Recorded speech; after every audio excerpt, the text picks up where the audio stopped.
मैं बेकसूर हूँ। अग्रणी बेटा तैयार हो गई, एक आध घंटे में बस बारात दरवाजे पर पहुँचती ही होगी। किशन लाल जी ने अपनी भांजी अग्रणी से कहा। जी मामा जी, बस चूड़ियाँ पहननी बाकी रह गई है।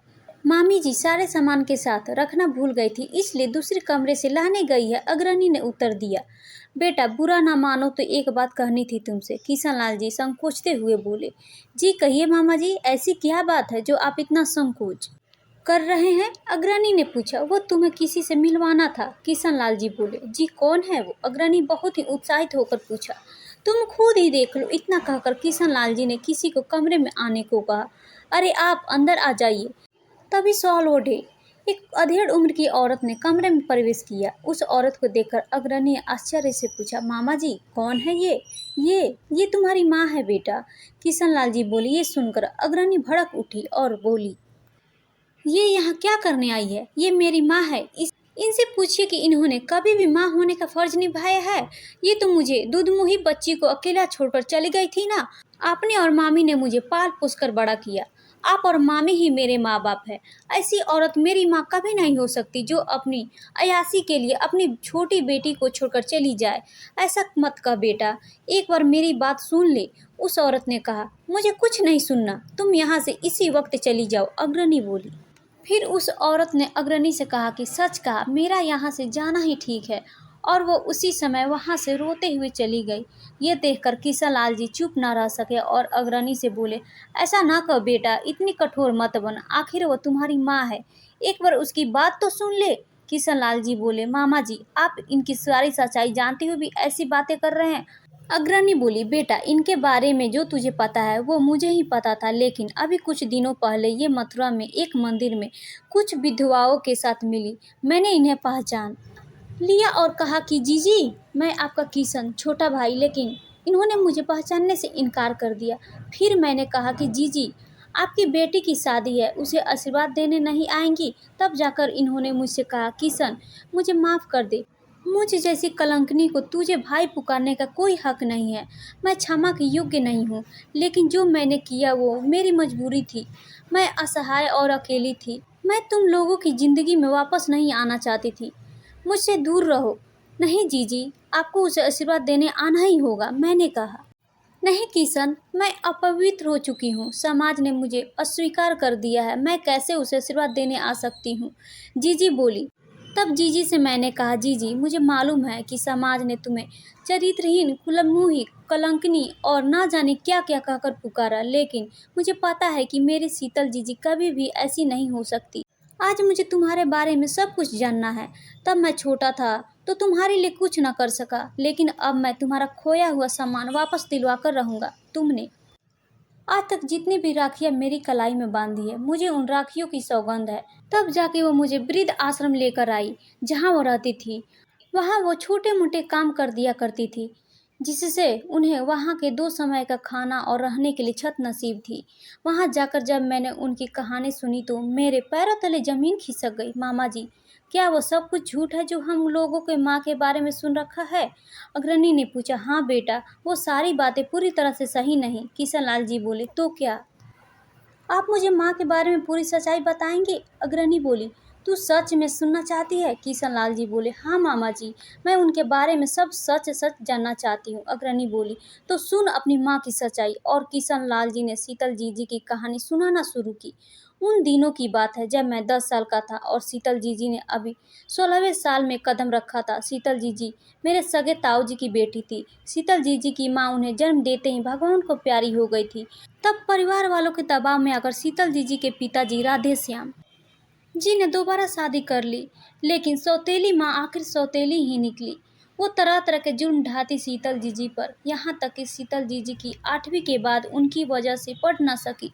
शीतल जीजी पढ़ने में इतनी होशियार थी कि अगर उन्हें आगे पढ़ने का मौका मिलता तो आगे चलकर वो जरूर डॉक्टर या इंजीनियर होती। सौतेली माँ किसी कारणवश माँ न बन सकी तो उसकी सारी भड़ास शीतल जीजी पर ही निकालती रह कहती कि ये ही मनहूस है, इसलिए ऐसा हो रहा है। शीतल जीजी की माँ हमेशा बिना सिर पैर की बातें करती। रहती। ताऊ जी और मेरे पिताजी के बीच घर का बंटवारा हो चुका था। दादा परदादाओं की पुरानी हवेली थी, इसलिए जगह की कोई कमी न थी। हवेली के दो हिस्से होने के बावजूद भी दोनों परिवारों को बहुत बड़े बड़े हिस्से मिले थे। हवेली के पीछे ही बगीचा और गौशाला था, जहाँ दो छोटी छोटी कोठरियाँ बनी थी। भूसा, लकड़ी और उपले रखने के लिए दोनों ही घरों को बड़े बड़े आंगन मिल गए और साथ में छत भी। मेरी माँ और ताई जी के बीच बिल्कुल भी बोलचाल नहीं था, क्योंकि ताई का स्वभाव बहुत ही खराब था।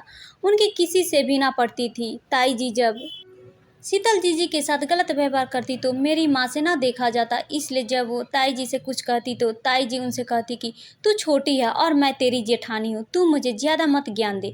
ये बात माँ को अच्छी नहीं लगती। दादी के रहने पर तब भी ताई जी का व्यवहार उतना ही खराब था शीतल जीजी के साथ, लेकिन दादी के जाने के बाद जैसे उन पर चंडी सवार हो गई थी। ना तो छोटों को सहती और न ही बड़ों का मान रखती।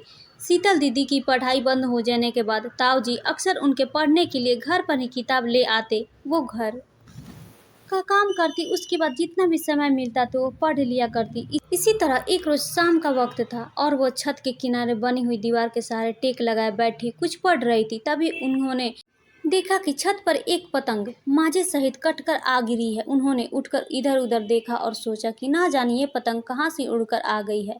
तभी उन्होंने छत की दीवार से नीचे झांककर देखा तो एक बड़ा सा लड़का और उसके संग एक छोटा बच्चा था। छोटे बच्चे को तो वो पहचानती थी, लेकिन बड़े लड़के को उन्होंने पहली बार देखा था। छोटा बच्चा तो बगल वाली मंजरी भाभी का बेटा उदय था, लेकिन उसके साथ बड़ा लड़का ना जाने कौन था। तभी उस बड़े लड़के ने कहा, माफ कीजिए, आपकी छत पर हम लोगों की पतंग कटकर गिरी है, वापस कर दीजिए। शीतल जीजी ने पतंग उठाई और छत से फेंक दी। उस बड़े लड़के ने कहा, धन्यवाद जी, और इतना कहकर दोनों वहां से चले गए। लेकिन उस दिन के बाद पतंग कटकर छत पर गिरने का सिलसिला शुरू हो गया। तभी एक दिन उस बड़े लड़के से शीतल ने कहा, आप कौन है और रोज रोज आपकी पतंग हमारे घर पर ही क्यों गिरती है? मैं सब समझती हूँ जी, जो आप समझ रही हैं बिल्कुल वैसा ही है, वो बड़ा लड़का बोला। बड़े बदतमीज हैं जी आप, शीतल बोली। वैसे तो नहीं हूँ, लेकिन जब से आपको देखा तो बदतमीज हो गया हूँ, उस लड़के ने कहा। चलिए जाइए, मेरे पास फालतू बातों के लिए समय नहीं है। और इतना कहकर शीतल चली गई। अब वो लड़का घर की छत पर आकर किताब पढ़ते हुई शीतल को निहारने पहुंच जाता। शीतल भी कभी कभी किताब के पीछे से कनखियों से झांककर उसे देख लेती तो वो मुस्कुरा पड़ता और शीतल जल्दी से फिर किताब के पीछे अपना चेहरा छिपा लेती। इधर उस लड़के ने शीतल के चचेरे भाई किशन से भी दोस्ती कर ली। अब किशन ने शीतल से उस लड़के के बारे में बातें करना शुरू कर दिया। तब शीतल को पता चला कि वो लड़का मंजरी भाभी का भाई है और उस छोटे बच्चे उदय का मामा है। उसका नाम पवन है, जो कि वकालत पढ़ रहा है। उम्र में मंजरी से कम 5 साल बड़ा होगा। पवन ने धीरे धीरे अपनी बातों और शरारतों से मंजरी का दिल जीतना शुरू कर दिया। मंजरी शुरू शुरू में तो उसे भाव न देती थी, लेकिन बाद में वो भी पवन के मोहपास में फंसने लगी। करती भी क्या, वो इस दुनिया में खुद को अकेला महसूस करती थी। अब आके उसे एक ऐसा दोस्त मिला था जो कम से कम उसके चेहरे पर मुस्कान तो ले आता था। सालों से सौतेली माँ के ताने सुन सुनकर उसका मन शुष्क हो गया था, लेकिन पवन उसके जीवन में उसकी बूंद की तरह आया था और उसने शीतल के मन को भिगो दिया था। अब शीतल के कठोर स्वभाव में थोड़ी नरमी आ गई थी। दोनों छत पर जाते और अपने मन की बात पत्रों में लिखकर एक दूसरे को पहुंचा देती। कभी कभी दोनों बगीचों में बनी कोठरी में भी मिल लेते थे। दोनों अब एक दूसरे को दिलो जान से चाहने लगे थे। शीतल अब हरगिज भी पवन से दूर होने का नहीं सोच सकती थी और पवन भी शीतल से ही ब्याह करना चाहता था। वो उससे कहता, वकालत की पढ़ाई पूरी होते ही मैं धूमधाम से तुम्हारे साथ ही ब्याह करूंगा। अब दुनिया की कोई भी ताकत मुझे तुमसे अलग नहीं कर सकती। और फिर वो कहता, पवन तो शीतल हो तभी अच्छी लगती है, गर्म पवन तो किसी को भी अच्छी नहीं लगती। हमारी जोड़ी तो ऊपर वाले ने बनाई है। शीतल पवन, मैं तुम्हारे बिन और तुम मेरे बिन अधूरी हो। और ऐसी बातें सुनकर शीतल शर्म से पवन के सीने पर अपना मुंह छुपा लेती। दोनों का प्यार ऐसे ही परवान चढ़ रहा था, लेकिन कहते हैं ना, इश्क और मुश्क छुपाए नहीं छुपते। और एक दिन शीतल की सौतेली माँ श्यामा बगीचे में कोठरी में उपले उठाने गई। कोठरी के किवाड़ अंदर से बंद नहीं थे, केवल अटके हुए थे। श्यामा ने जैसे ही कोठरी के किवाड़ खोले तो उसने देखा कि पवन शीतल की गोद में अपना सिर रख के लेटा हुआ है और शीतल उसके बालों को सहला सहला कर बातें कर रही है। अब श्यामा ने जब ये नज़ारा देखा तो वो गुस्से से उबल पड़ी। उसने पवन से पूछा, कौन हो जी तुम? और यहाँ क्या कर रहे हो? मालूम होता है कोई खिचड़ी पक रही है यहाँ। अब पवन की सीटी पीटी गूंग।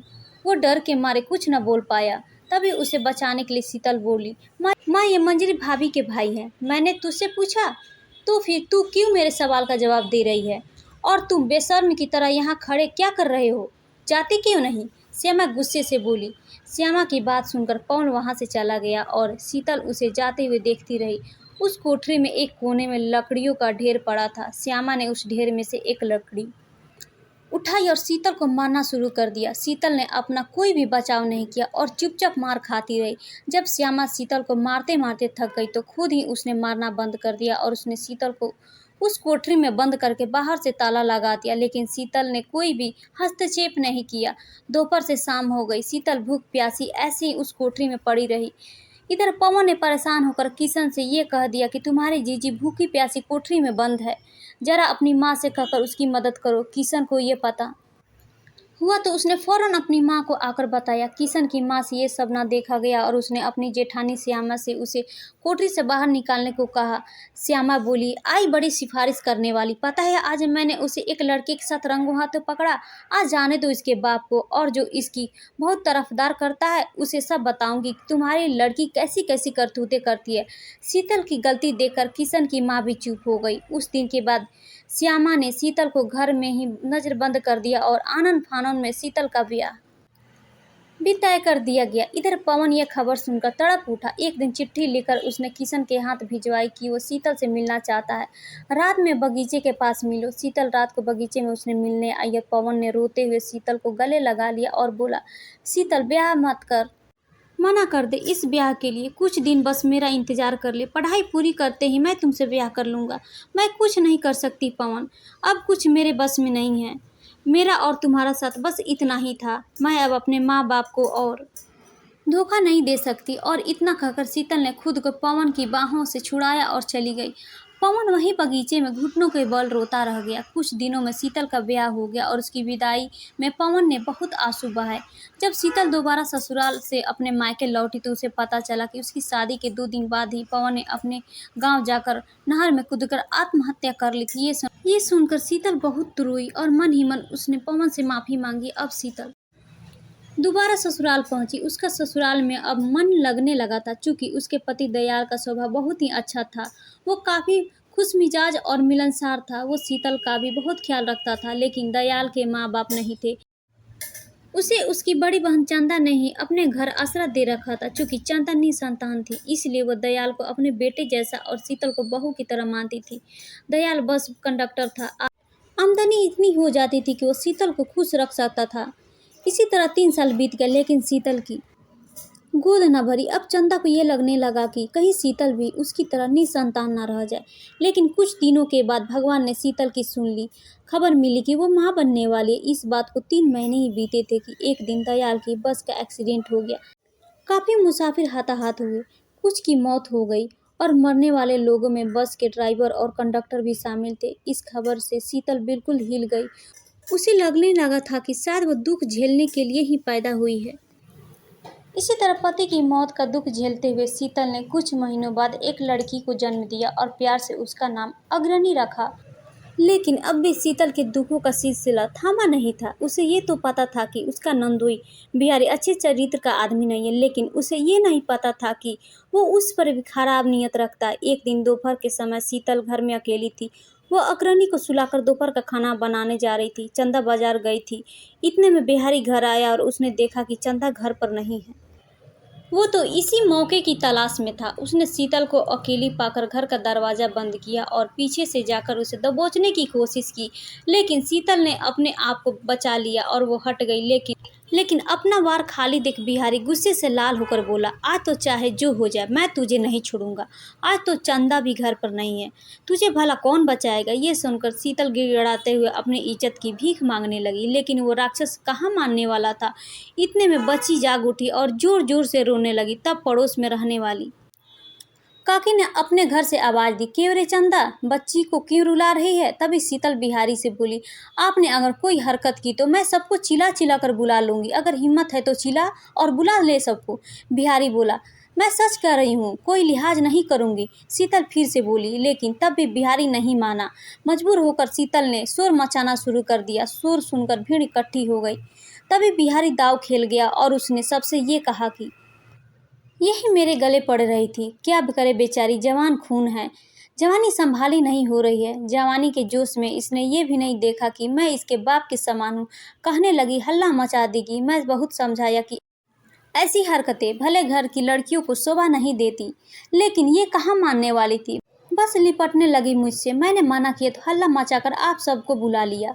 कलंकनी कहेंगी, कुलक्षणी कहेंगी, जा कहीं चुल्लू भर पानी में डूब मर, बदन की आग ठंडी हो जाएगी। ये सुनकर शीतल चुप न रह सकी और बोली, ये आदमी झूठ बोलता है, मैंने ऐसा कुछ भी नहीं किया। उसी समय चंदा भी आ गई और ये सब देखकर वहीं करम पर हाथ रख कर बैठ गई। फिर बोली, आप लोग जाइए, मैं सब संभाल लूंगी। ये देखकर शीतल बोली, जी जी, मेरा कोई दोष नहीं है, मैंने कुछ नहीं किया। दोषी तो सीता भी नहीं थी। फिर भी अग्नि परीक्षा भी तो उसने दी थी। मुझे पता है तूने ऐसा कुछ नहीं किया होगा, लेकिन तू ये क्यों भूल रही है कि ये समाज पुरुषों का बनाया हुआ है। जो वह चाहेंगे वही होगा। चंदा बोली, उस समय तो चंदा इतना बोलकर चुप रह गई। लेकिन रात को उसने शीतल से कहा कि मैं कब तक तुझको बचाती रहूंगी। तू ऐसा कर, बच्ची को यहीं मेरे पास छोड़कर शहर चली जा, मैं सब संभाल लूंगी। और रातों रात चंदा ने शीतल को कुछ पैसे देकर शहर जाने वाली बस में बैठा दिया। इधर बिहारी को मौका मिल गया और उसने शीतल को बदनाम करने के लिए कह दिया कि वो किसी के साथ भाग गई। खानदान का नाम बदनाम कर दिया। और बिहारी ने शीतल के पिता से कहा कि बच्ची को ले जाइए, हम उसे नहीं रखेंगे। शीतल के पिताजी अग्रणी को ले आए, लेकिन सौतेली माँ ने भी पालने से मना कर दिया। किशन की मां नन्ही सी बच्ची को ना छोड़ सकी और उसकी जिम्मेदारी उसने ले ली। उधर शहर में जब तक शीतल के पास पैसे थे तो वो जी रही थी, लेकिन पैसे खत्म होने के बाद वो भूखे मरने लगी। एक दिन इसी तरह भूखी प्यासी सड़क के किनारे जा रही थी और अचानक चक्कर खाकर वहीं गिर पड़ी। सड़क के किनारे एक छोटी सी गुमटी में लुहार अपना काम कर रहा था। उसने शीतल को बेहोश देखा तो उसके मुंह पर पानी छिड़का। शीतल होश में आई तो उसने पूछा, तुम कौन हो बहन, तुम्हारे साथ में कौन है। तब शीतल ने अपनी राम कहानी उस लोहार को सुना दी। वो लोहार बोला, बहन तुम यहीं रह सकती हो, मेरा हाथ बटा दिया करो और जो रूखी सूखी पकाओगी तो तुम भी खाया करो और मुझे भी दे दिया करो। इस तरह शीतल उस लोहार के संग उसकी बहन बनकर रहने लगी। लेकिन एक दिन गांव के कोई व्यक्ति शहर आया होगा तो उसने शीतल को उस लोहार के संग देख लिया।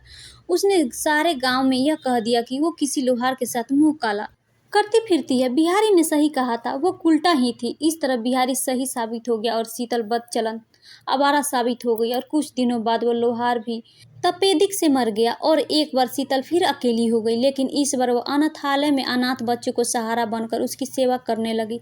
वो इसके लिए सिर्फ 2 वक्त का खाना लेती थी।